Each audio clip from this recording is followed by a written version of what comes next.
Inshallah and Ashe. Blessings to you, my energetic beings. And as always, welcome back to Musing with Tanya D podcast. I am your host. My name is Tanya D. I'm a practicing holistic shaman, medium, an otherworldly life coach, and a subtle energetic surgeon, a reflector by human design. And yes, I've known I'm a reflector for quite some time, since before I actually started my podcast. Either way, my intention truly is to utilize the power of indigenous technologies, wisdom, ancient wisdom of our bones, down to our original divine blueprint, to really navigate through our soul's harmonic, the realm of the elementals, the elemental highway, into and through the imaginal realm, the shaman's portal. And welcome to the season of that, by the way, Scorpio. Really reintroducing you to the magical being that I truly believe heartfelt resides within each and every one of us. This energy blueprint is unique and individual, and I would call it our divine blueprint, really, to really raise our frequency to our prime directive, your inner genius. I do call myself a holistic shaman medium, which is just a choreography of each and everything. And welcome to my podcast, Medicine Room. And I do go live on YouTube at Tanya D for a daily, weekly snippet, if that makes sense. I used to go live daily, but now I'm on the weekly. I generally talk about the element of the week. I believe that's our foundation. I do a moon or two meditations about the moon as a reflector and ritual. I've now added a ritual to my Medicine Room episode for meditations. I share the element of the day that generally comes from the 4 pillars, but also the Dagara cosmology and technology. I believe the elemental realm is part of our foundation. That's why I created the Rising of the Origins, and that's a gateway into the realm of our own personal elemental highway. Now, a lot of curious minds are wondering why that's so very important. Just even a small understanding of your elemental foundation, that's when you can really utilize the elementals for healing, manifesting, and so much more. And when your elemental foundation is balanced and in alignment with your gift and just living your purpose, your prime directive, that's where everything starts choreographing a new energetic frequency for us and through us. And it really activates the spirit that resides within each and every one of us. We got to bring spirit into the body to be embodied. Our spirit needs to be physically, mentally, emotionally, spiritually, and so much more merged with our body, climbing into our skin. But I also share insights with the subtle energies, the bodies, the fields, insights, and a lot more. Being a seer to the unseen as a reflector, and also in the Dagara cosmology. But I do hope that your heart is shining bright and everlasting and really inspired and just loving the season of the witches. And this week's audio Medicine Room artist is Andreea Tamas, and I apologize if I say that improperly. She's an embracer of life, a lover of souls, your guide through transformation, trading the corporate hustle and the bustle, the hamster wheel of life in the United States, for a heart-led coaching journey. She's here to twist and turn our toughest transitions into our greatest gifts. And we all know gift and purpose is my prime directive. So from personal loss to profound change, I would even say prophetic change, she knows the work. She's navigated her own sacred transition, finding light in the loss of her life partner. Now she's your coach in resilience. She's got that Teflon aura, helping us to find the magic within, change, big or small, baby steps. And she really is ready to open the door to shift from scarcity to abundance, from doubt to confidence, She activates our own inner power, I would say our inner genius, connecting you with your higher self, which is also known as our Sira, crafting a life by your own design, whether you're crossing borders, changing careers,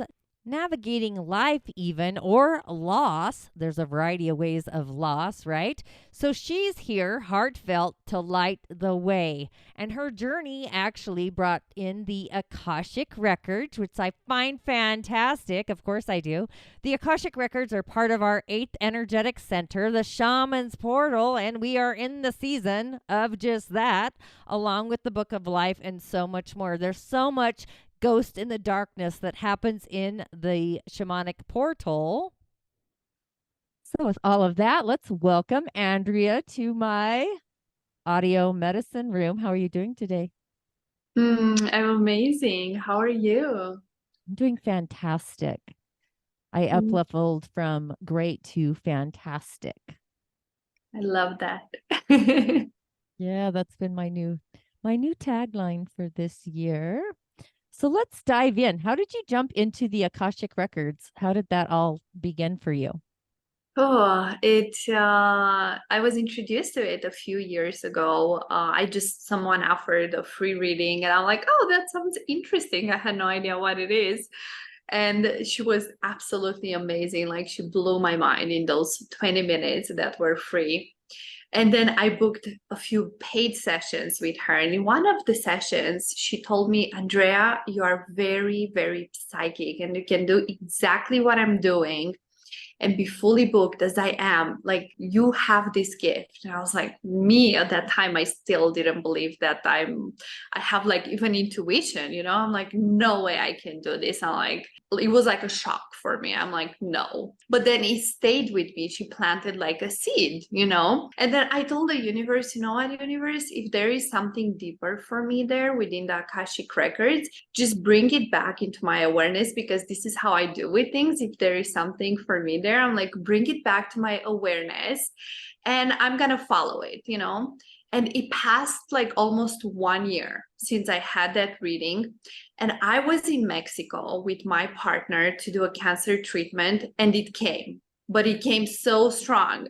I was talking to the universe, and I'm like, right now? I'm like, are you serious? Like, right now?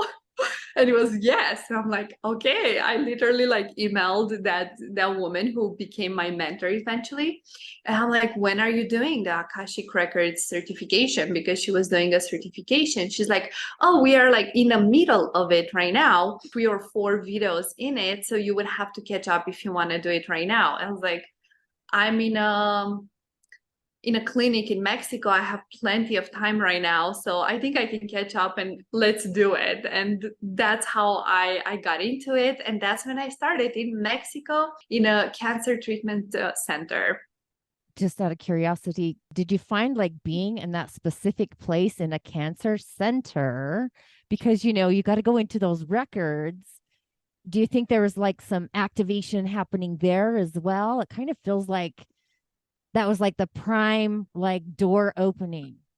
I think so. And it was also the opportunity for me because I had more time for myself in that specific moment, because the rest of the time I was like full on with my partner to find treatment, insurance, and everything else. So that was the optimal time for me to even gift myself that.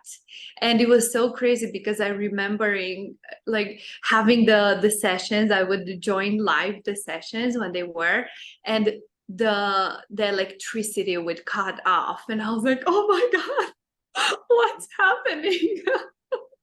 So it was an accumulation of things, and I'm sure the place and the whole situation that I was in, it activated all of it, because part of me going on that journey was also as a self-care, because I was like, I need to give something back to myself, because I was feeling so depleted on that journey with my partner. And then it was also as a search of me understanding more of on why are we going on this journey, like how is this serving us. And I remember after I got it and I was doing the course, I bought a book, and I was reading in that book that our soul is choosing the challenges that we experience here on earth. And when we choose very hard challenges means that we have such a brave soul. And I was looking at my partner and I was thinking, wow, he has such a brave soul for choosing this path for him. And also for you to bear witness to his path. And also for me to be there. And the Akashic records actually helped me when I access them, and then my mentor accessing the Akashic records for me. It helped me understood that me being on that journey with him, it was a contract that we made before we came here on earth. And I remember having a reading with my mentor, and she told me, Andreea, there was in a past lifetime where you were sick and he took care of him. And now it was like your sole responsibility, was like a contract for you to do that for him as well. Reciprocity, it sounds like to balance out the Exactly. threads. Mm-hmm. Wow. So the Akashic records gave you like the heartfelt energy to assist you during his passing because you knew the blessing in it. You like Yes. got the gift, right?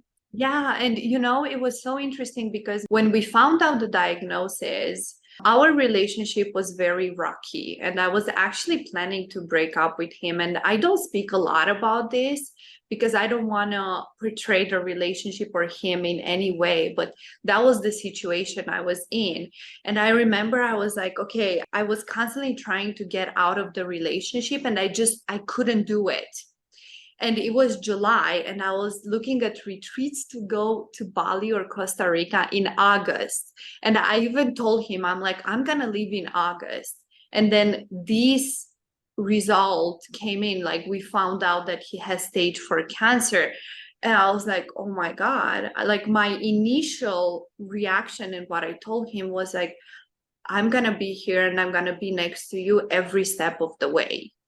Like it was just like a knowing. I'm like, I have no thoughts of leaving or nothing else. I'm gonna be here next to you every step of the way. So it was very profound. And then me staying, even though I was planning to leave, it was such a big initiation for me because I feel like in that process of me being next to him, I purified my soul because I actually stayed next to him and I was next to him and I was able to love him and give to him in such a selfless way that I've never experienced before. And it was so beautiful, so profound, and so pure. So I've received so many gifts from that journey. As a reflector, do you think you were reflecting that energy that he was actually gifting to you? Do you know what I'm Mm, saying? Like he was like actually embracing you energetically with that divine spiritual love. You know what I'm saying? You mhm. were kind of sensing that in the same way. And it's totally different. It feels euphoric in a way. Yeah. And I would say probably his higher self, not his human self, because his human self wasn't, especially at the beginning, because he was in a lot of fear, in a lot of fear. Like every single time when I was thinking, oh my God, like to be on the other side and think that you have this terminal illness and you just don't know how long you're still gonna be here for, and living with those thoughts every single day, I think it's terrible. It's so hard. But towards the end, because he was so much closer, to divine, when he was slowly transitioning, it's when I was able to experience the most his soul, his pure energy, which was pure love. And I think that was the biggest gift he gave me, because we were able to give that to each other throughout that journey. And I'm so grateful for it. Yeah, I mean, I find a lot of people, it's in the surrendering, right? When you all of a sudden like have a huge release. It's like a I don't know, it almost feels like nirvana, like you're elevated to a place that you probably would have never landed in had the experience not happened. Exactly. So, how have you utilized the Akashic records to really assist other people when they go through huge transformations, whether it's loss or an ending of a career or whatever, Mhm. moving across the planet? How do you utilize the records for stuff like that? Yeah, so I would say my specialty within the records is really to channel the information, especially regarding to next steps, like getting clarity. What is it that their higher self and their soul wants to communicate? What is it for their highest good within the foreseen future? And of course, you are into channeling and you are into all this. And when we channel information, I always tell people that it's one possibility from a million ones. It depends so much on what decision you're going to make, what action you're going to take. But this is one of the possibilities that right now it's present within your energetic field. So I feel like it gives people clarity and also confirmation, so it helps with confidence, with okay, I am on the right path, or I was feeling into that, but my mind, I was overthinking and I was not sure. So it's a lot of clarity and confirmation, I would say. And a lot of healing happens within the Akashic records, because when we tap into the records, it produces so much healing because we are in this high vibration.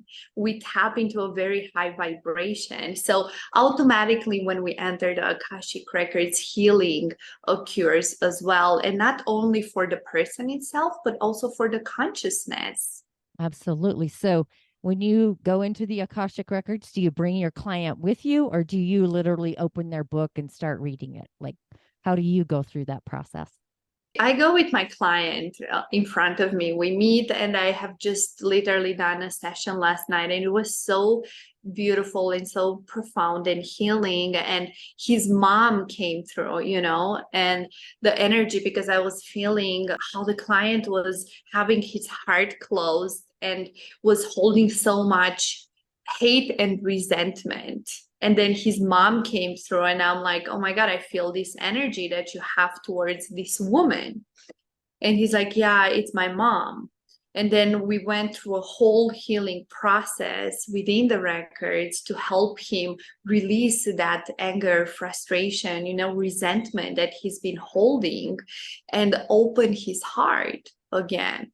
Because if we live with our heart closed, and I've done that for many years, you're not really able to fully experience life. You're just going through life, but you're not able to fully experience it. And that's also from my own experience.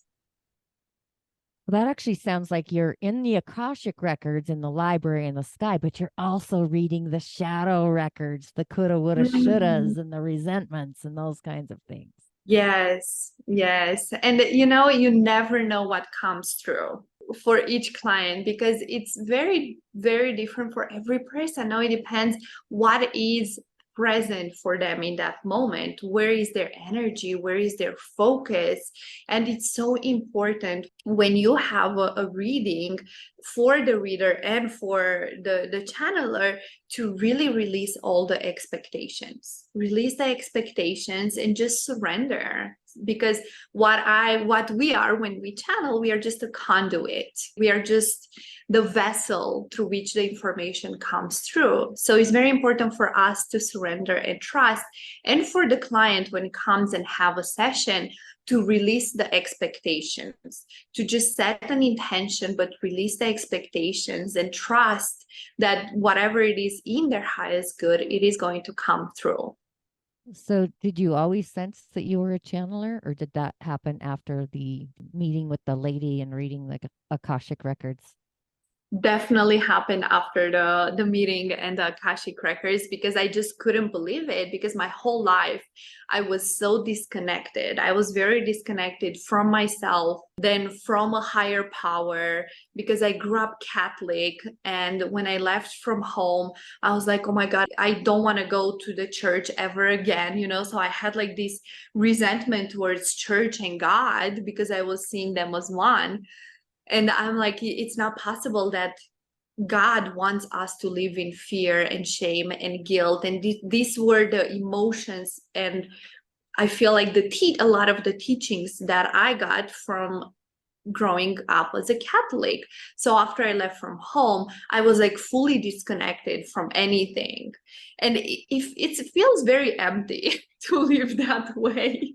But until I discovered spirituality, and spirituality I discovered after my near death experience that I shared with you I had back in 2015. And after that, I embarked on this discovery journey of like, oh my God, after, like, I was given a second chance to life.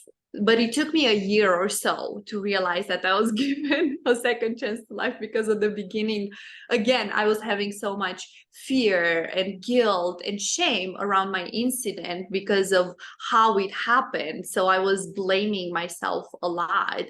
But after that, I was able to change my perspective and be like, okay, there is a reason why I'm here. Let's go on a quest and find out why. What am I here to do?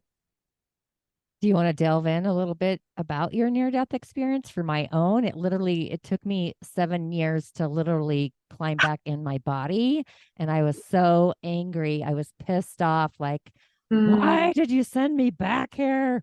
Because I was like, nobody, like, I mean, I was 7 and I was seeing things. I thought, little kids, everyone is doing what I was doing, but that was not true. So yeah, it was like a energetic hiccup, but part of it was also bringing the heavenly universe into this universe so people could really shine their star brighter than ever before. So can you kind of talk into your little experience, your energetic hiccup, your blessing, blessed by death? Yeah, definitely. So now I'm super open to talk about it, but it took me years to get here, because the way I've had my near death experience, imagine that I literally just moved to US. I was 24 years old when I moved to United States with $2,000 in my pocket with a big dream. And 1 year after that, I went with my life partner that passed away. We went to Las Vegas to a music festival. And we took a substance, I'm not gonna say the name, we just took a substance that people take at the festivals. And I had no freaking clue, because I haven't really done any type of substances throughout my life. So I had no idea that I have an allergy reaction. So I had an allergy reaction to that substance, and I ended up doing a seizure. We made it to the hotel, and I had a seizure in the hotel. I was in the bathtub.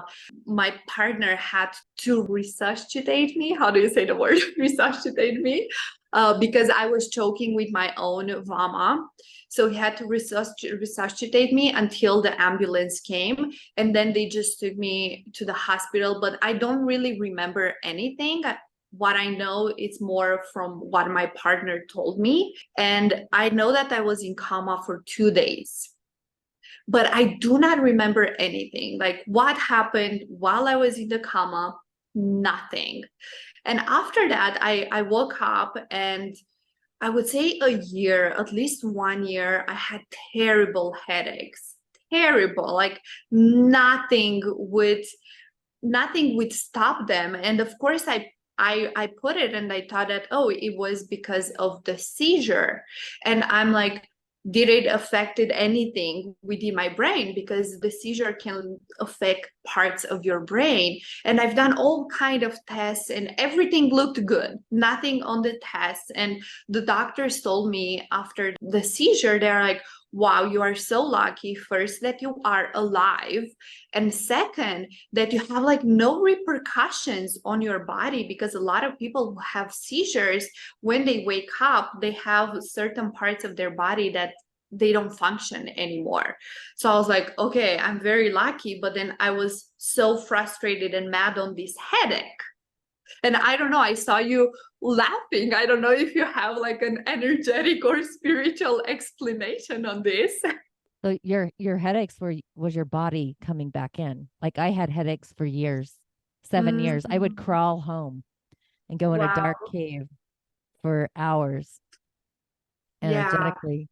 And I think that was so because I'm very sensitive to all kinds of, I'll say, medicines, Mm. anything. I have a total opposite reaction to it. I think that's what happened to you energetically. I sense that you're similar to myself, as you don't need ayahuasca, you don't need marijuana, you don't need whatever, an aspirin, because energetically we know how to channel and heal that on our own because it's guided by spirit. So Yes. we have a totally opposing effect than other Mhm. people will, because we got a line different. Our circuitry like it did a 360, so it doesn't work that way for us. And I don't get those headaches anymore, but it was a long Mhm. time, a really Same, long very time. rarely. Yeah, very rarely it happens. But because of the headaches, and then I had huge medical bills because I was in the US, I had no medical insurance, and you can imagine like huge, huge medical bills. And then the guilt that, oh, my seizure happened because of this of a substance, and growing up in Romania, oh my God, like you cannot tell that to people. Like no freaking way. So I remember lying to pretty much almost everyone that I had a food poisoning, and that's why I ended up in the hospital. So I was living then in the shadow of this incident, because I'm like, oh my God, I can really like speak up and be open and honest about it because I was afraid of being judged. And then I have these medical bills, and then I have this terrible headache. Like my life, it's never gonna be normal again. So I was like, oh my God, what's happening? So that's how it all started for me. Yeah, I find that curious. I don't think a lot of people talk up. I mean, I think energetically, when you are gifted, I'll say, and we're all gifted. I just think our gifts are different. They're unique and individual to each and every one of us. But I think you had what I call an energetic hiccup, and the universe was giving you a gift of a wake up call for the magic that resides within you. So, can Yeah. you kind of share a little bit, give insight to my listeners on how the Akashic records really opened you up and gave you an understanding during, it sounds like this was the tough time. Like it's like the in between, the space and the in between. Yeah. So I was tapping a lot in the Akashic records during that journey with my partner, and I would ask for help, for guidance, for healing, and then I was tapping in it for myself, but then I would also access the records for my partner, because as I learned that it's a very healing space. So then I would ask my partner, is it okay if I'm gonna access the records for you, and let's just create this healing space? And he, of course, he said yes all the time. And even though it didn't help him physically, I have no doubt it did help his higher self. It helped his soul. And part of my journey of wanting so much to save him, because that was like my mission during that time, to save him, I also went and did Reiki certification. I'm like, I want to do Reiki on him. So I went to activate even more my gifts and to connect even deeper, because I'm like, I'm going to do anything I can to help him and support him. And because I'm such a big believer in energy, in spirituality, in connection, and so on, I would go on that path and try to help him from that perspective. And as I said, even though it didn't help him much physically, even though when I was doing Reiki and when I was accessing the records, I would say it was alleviating his pain. And every single time when I was touching him, he was telling me that, wow, you have like very healing hands. Like he would ask me all the time to just touch him, because he's like, every time when you touch me, I just feel like my pain goes away. And so it helped me connect deeper and have this like bigger trust, and constantly having this reinforcement that this is happening for me. This is happening for us. And I might not know, I might not understand the reason why right now, and I don't have to. I might never understand it. I just know and trust that this is happening for us. And there were so many synchronicities and so many miracles that have happened during that journey. And I do want to say that I want to attribute that to also to the Akashic records, because of the connection that I was creating within the records with my guides, with my spirit team, with the angels. So I was so like surprised all the time how much support, love, and how much magic has happened around me. And I remember I was in the parking lot and I found this amazing angel. I'm gonna call her an angel, regarding to the insurance, because getting him insurance, probably it was one of the hardest things I had to do during that time. And I found this angel that she gave me a doorway on how to do it. And I told my friend, I remember being in the parking lot and I told my friend, wow, I cannot believe I found this girl. And she told me about this doorway that she's not allowed to say, and she didn't do it with any interest. She just shared it to help me.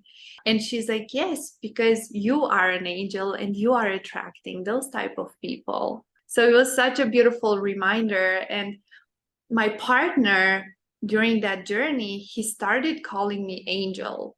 He was constantly telling me, you are my angel. You are like my angel, like constantly. And I swear that ever since, so many people that I have met, like just brand new people, he was like, wow, you're like an angel. And it's like all the time, I'm like, oh, okay. I think it's me reminding myself that I think I do have this angelic energy. I think I am like an angel here on earth. And it's trusting and believing that and accepting that that's how a lot of people see me and feel my energy as well. I was going to ask you, is there a specific angel that you connect with outside of yourself? It feels like it's your higher self. Yeah, so I have a very strong connection with angels. I connect every single day with angels. And I usually call angels in all corners of my energy. And then I remember doing a session even before I was very deep into this that connected me with my archangel. So I have an archangel, and the name came through in that session, which is Maribel. And it's not something that I have ever heard. I don't know anyone Maribel. It just came through. I love that. So it's interesting when I had my near death experience, it feels like it was the 11th dimension, and there was only 11 of these androgynous beings and myself. And the one that's always been with me, I always call him like David because I can't say the name. It's so I always get like teased sometimes, but I know it is who it is kind of thing. That's why I asked if there was a specific one that came through. Yeah, so it's Maribel. And the Akashic records, I would say, it helped me connect with the right people, with the other angels here on earth, and facilitating these beautiful synchronicities and miracles in my life. Absolutely. So, do you have a specific way where you have people like to support them in utilizing their own Akashic records, especially during loss? It almost sounds like you're kind of use them as like a death doula for people to grief. Mm.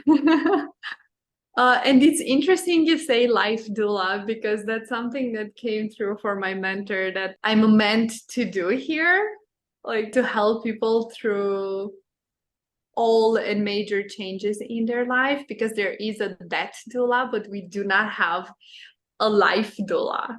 Like, how do you move and transition through all these big shifts that we all go through in life?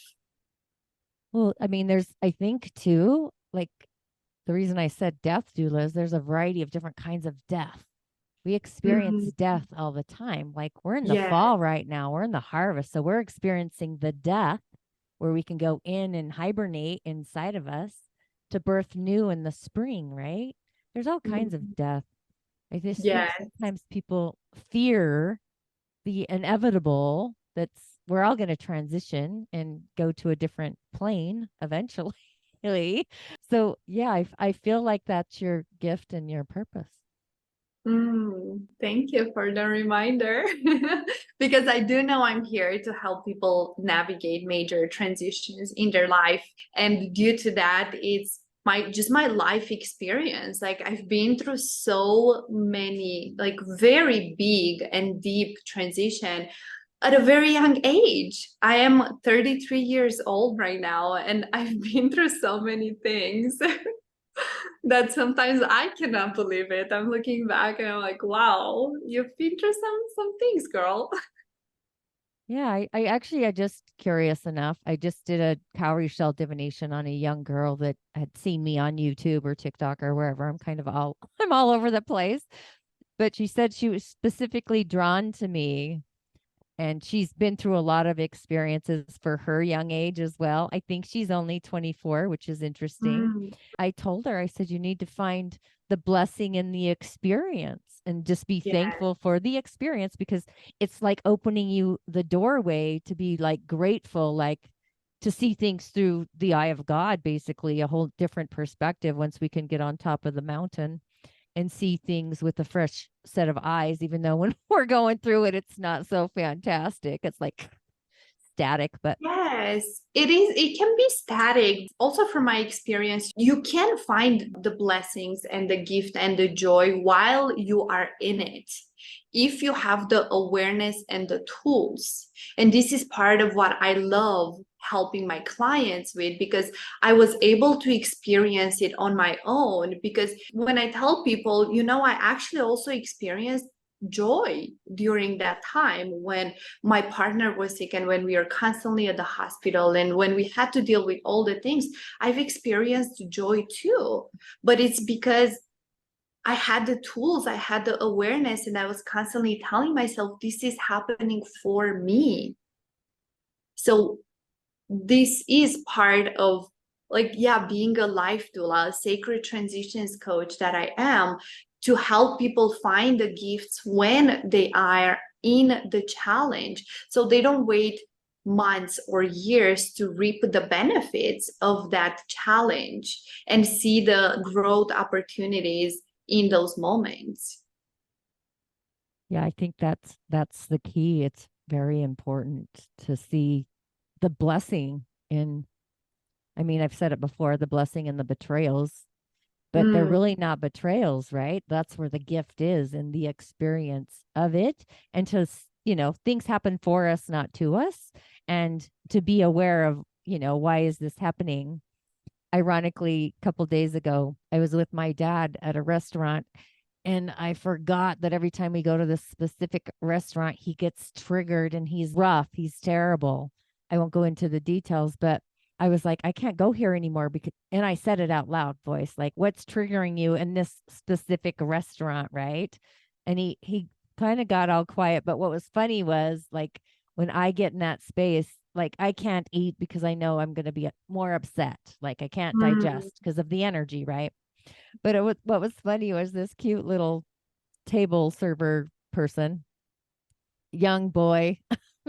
He gave me his phone number, so I thought that was hilarious. So when the waitress came back, I was like, "So, like, because I'm old enough to be his mother, right?" And she goes, "Oh, he's like 18 or 19." I said, "Well, he gave me his number," and she was like, "Well."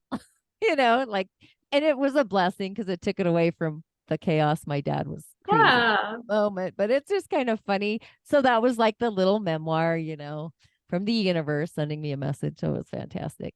That was just an So example that beautiful. happened for me a couple Yeah. days ago. And no matter what we go through, you can stop and you can observe and you can see those because they are there. It's just a matter of us opening up to even like first opening up to the possibility of them being.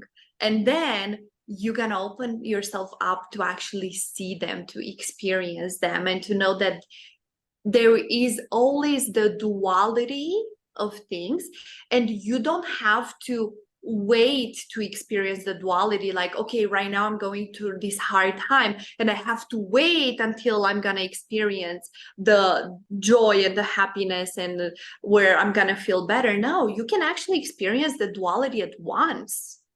You do not have to wait. It can be all at once at the same time. Absolutely. Multidimensional beings all the time. Exactly. So, my beautiful soul sisters, there anything else that your heart is having this? I'm seeing flames of excitement that you'd love to share with my audience, people that are tuning in. I'm going to have all her info in the show notes as always, but let's hear from Andrea. So what I want to leave people with is to be open to find the magic in the change. Find the magic in the change, find the magic in the challenges, and look at them as an initiation into your next level, into your evolution. And when you look at it in that way, you are not going to feel resistance for what is, and you're going to learn to accept. And when we learn to accept, and we move with more ease and flow through whatever it is that we have called in order to go into our next level. Oh, I love that. And I heartfelt totally agree.